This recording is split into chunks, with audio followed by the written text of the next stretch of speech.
Hey everybody, today we're talking about artificial intelligence. Why artificial intelligence? It is impacting and will impact nearly every facet of our life, not only as an organization, but as an employee, which is really what we want to focus on today. How it's going to affect the organization and how it's going to affect employees. And in terms of the organization, what will it really impact? I think just about every aspect of the organization. For instance, human resources.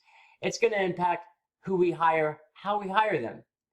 We already see that if you apply for a job and the job is quite competitive, they're probably going to be using some type of software that will allow them to look through many resumes in just a matter of seconds. In fact, the average human spends about 15 seconds on a resume. So can you imagine what an AI-generated software system is going to be able to do in relation to looking for resumes?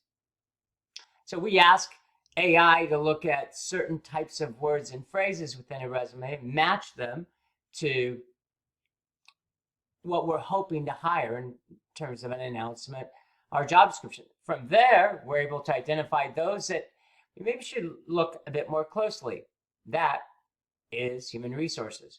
Finance and accounting, we're able to not only generate information related to financial and accounting transactions, but interpret them as well. To the level of a human, not yet. Could we in the future? Not so sure. But it's a good idea, and it's progressing quite rapidly. Certainly, marketing is becoming even more interesting today. Marketing is being used more and more in terms of how we relate to our customer. There's some disadvantages of using AI in marketing, and we'll certainly talk more about that. But it is an aspect that we are using in terms of marketing. Writing an advertising campaign, even writing some messages relating to how we're going to convey a message and converse with customers and products and services. So those are just some aspects that AI is used in organizations today. Are employees using AI? Most certainly some are. They're using AI to do some parts of their job. One aspect we should consider is that if you're using AI as an employee to do your job, you have to logically ask yourself, how long is that going to last? When is an employer going to say, I can save quite a bit of money by using AI myself? Why do I need to hire somebody to use AI? There are some things, thankfully, that humans can do that AI can't do, and we'll talk about that a little bit later. The point so far is to show that AI is not having a dominating impact yet into the workplace or the home place, but it is certainly showing an avenue which people can pursue. So it's affecting organizations, it's affecting employees. But what is AI? Many definitions abound about what AI is, and it's kind of a fun, actually, use both for work and for play. I myself have never used AI, never went in and did a prompt to find out how they would answer. I know many of my colleagues in education use it. Many of the people I've worked with in consulting for organizations also use it. So it's not necessarily a bad tool. It's very similar to Wikipedia. First a definition, then an application. It's really an aspect where you're able to produce information, knowledge related to a certain subject. Why Wikipedia? Wikipedia came out some years ago, and in education and others, it's like, you can't use Wikipedia. It's bad. It's not reliable. Some of that, of course, is true. However, what Wikipedia does is provide you with the plethora of information on a certain subject. Now, it may not be accurate, but at least get you started on a certain track, on a certain path. From there, what you can do is you verify and investigate, we call it research, in much greater detail. So is Wikipedia a bad tool? Not necessarily. We have to use Wikipedia for what it is, which is a disseminator of information that may or may not be true.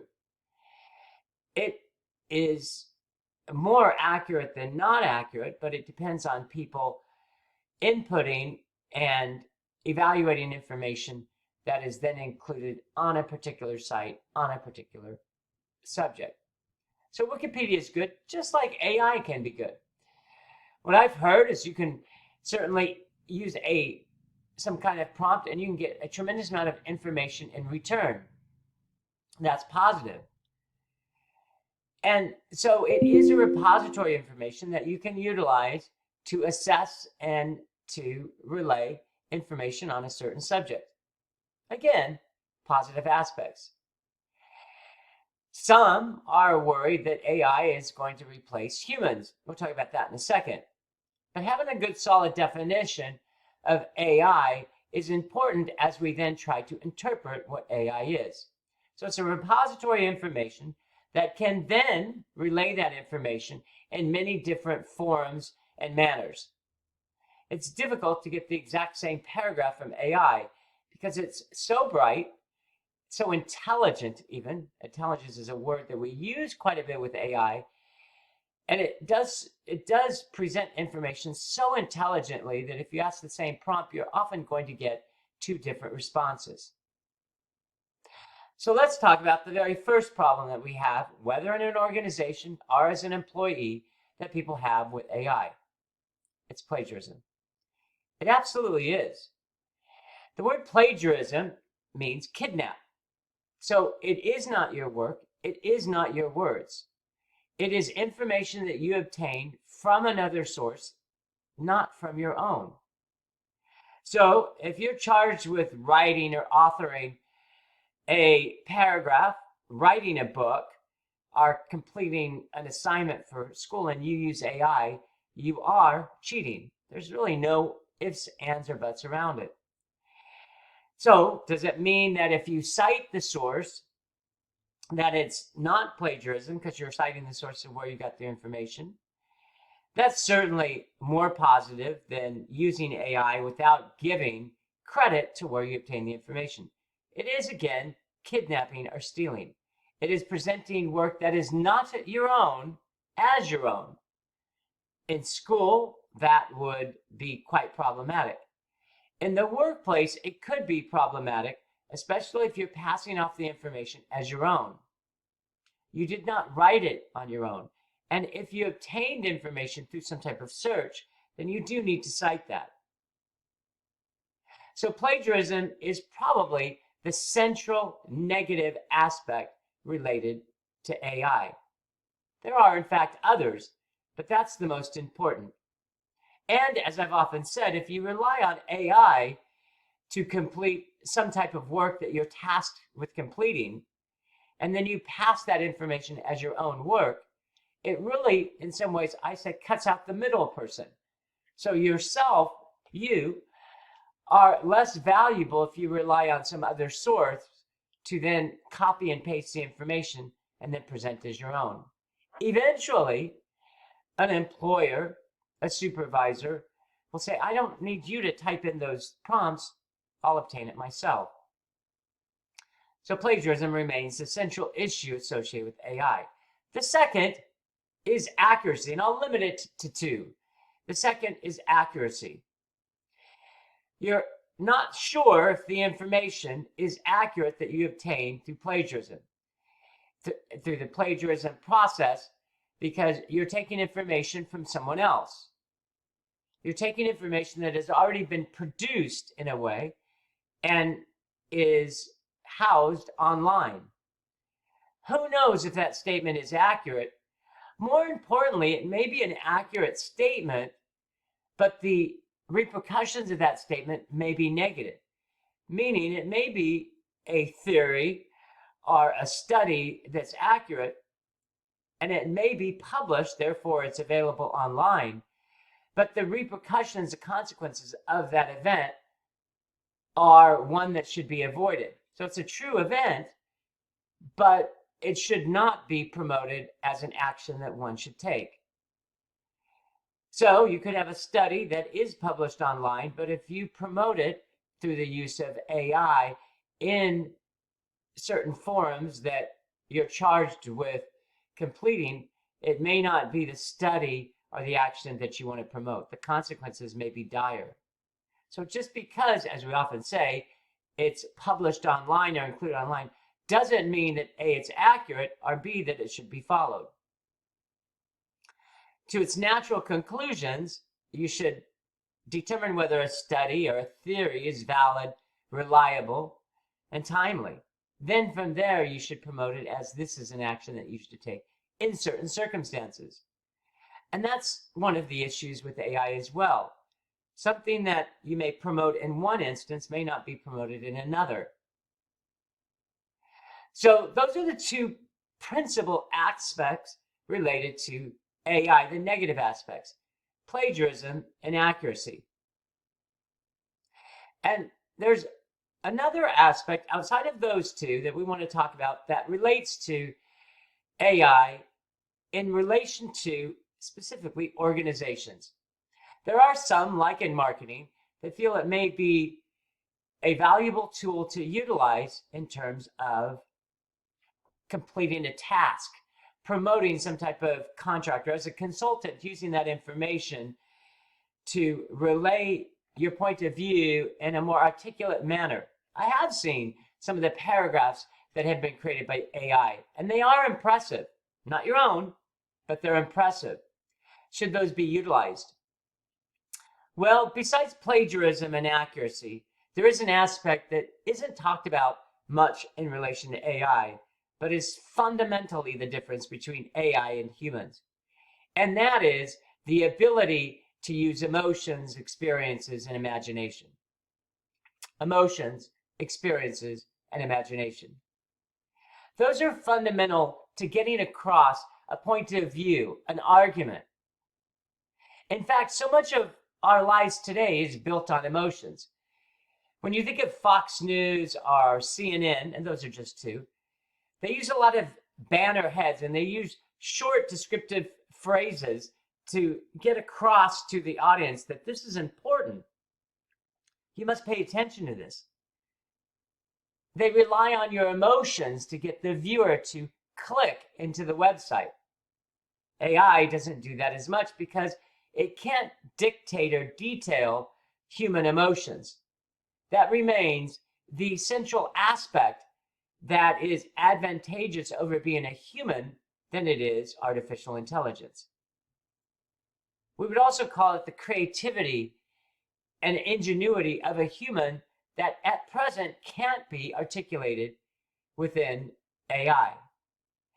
AI uses available information, published information, and it is able, the word we use, to massage it, to use other words to make what has happened sound better today than it did yesterday. In some ways, it can be used in your research and in the workplace to prompt you with some ideas and avenues to pursue in relation to what your task may be. However, it will give you information that is quite important and quite able to be utilized in the workplace in a positive manner. We can't discount that. Healthcare, for one, is being greatly transformed by AI because it's able to take a near limitless amount of information and data to coalesce it in a way and to produce it very quickly in a way that somebody can interpret it. Notice I use the word interpret it. There needs to be somebody who understands the information being published to determine whether, again, as I said earlier, it's relevant, accurate, and timely. It takes a human to look at that information and say, has that taken into account all facets of information?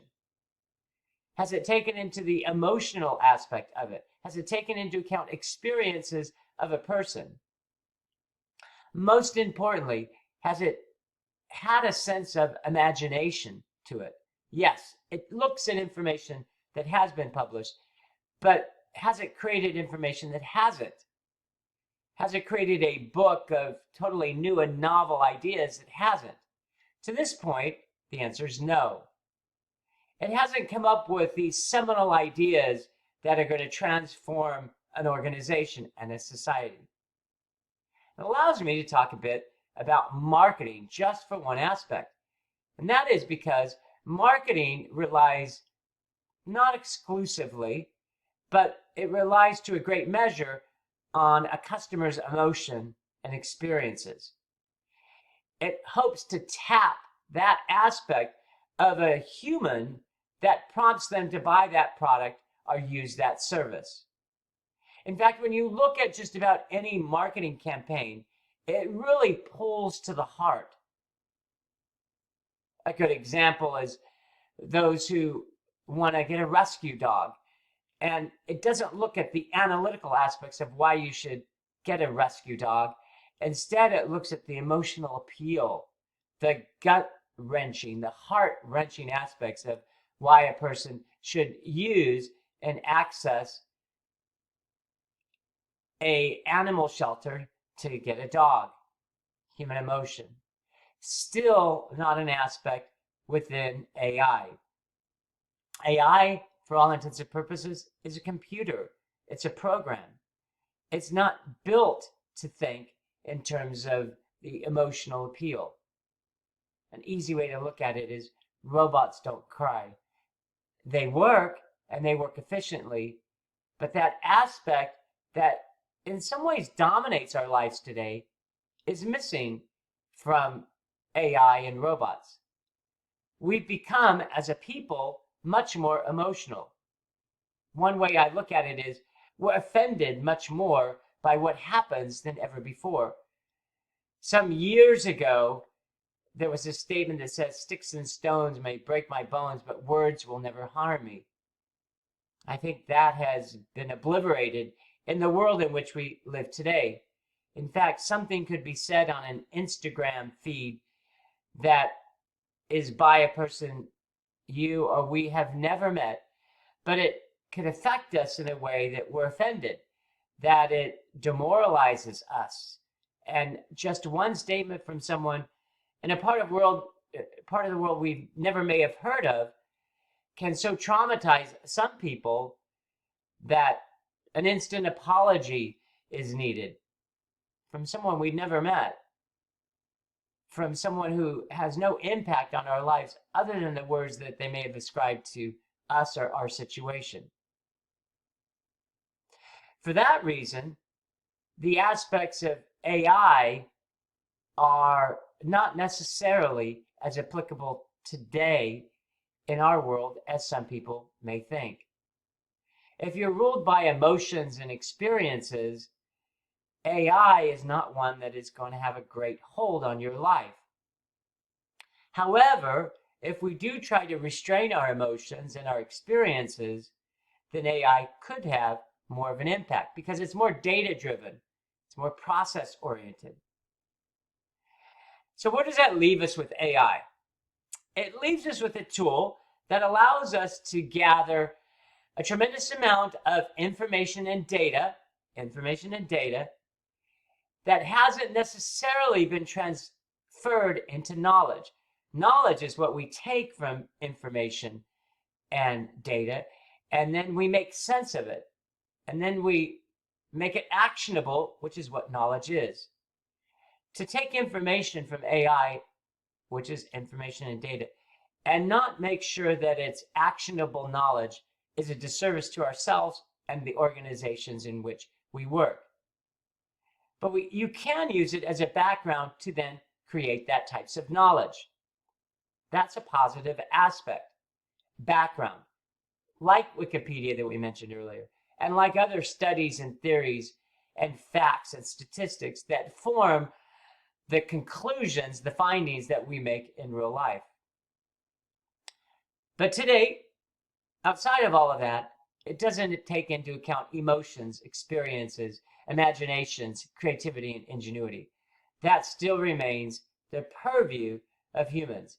And why hiring a human and utilizing your own intelligences rather than relying upon others is really the differentiating factor between a person who is guaranteed employment for some periods of time for the foreseeable future and one that relies on somebody else's intelligences and at the whim and at the hope that what has been created by somebody else is something that's going to be actionable and knowledgeable. Rely on yourself. Rely on your own advantages. Rely on those characteristics, traits that make you who you are. Those knowledges are still compensable in the workplace. Those knowledges are going to be the difference between a person who has some safety and security in their future and one that becomes dependent on a tool for a certain time and a certain place. Thanks, everybody. Enjoy the day.